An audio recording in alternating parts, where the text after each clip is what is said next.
This is a test tornado warning from the National Weather Service in Jackson, Mississippi, in association with Severe Weather Preparedness Week. This is only a test. There is not an actual tornado warning in effect. Once again, this is only a test. Since we are moving into our spring severe weather season, please take this opportunity now to test your tornado preparedness plan at home, as well as in schools, hospitals, and other places of business. Testing your plan of action now when the weather is quiet is the best way to prepare for an actual tornado emergency. This concludes the test tornado warning on these stations, in association with Severe Weather Preparedness Week. For more information on Severe Weather Preparedness Week, including important tornado and other hazardous weather information and safety tips, please visit our website at weather.gov/GAN and click on the Severe Weather Preparedness Week banner at the top of the page.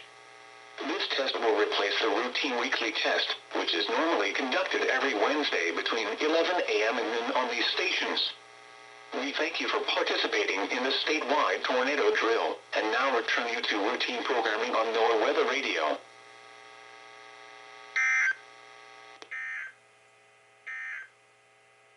This is a test tornado warning from the National Weather Service in Jackson, Mississippi, in association with Severe Weather.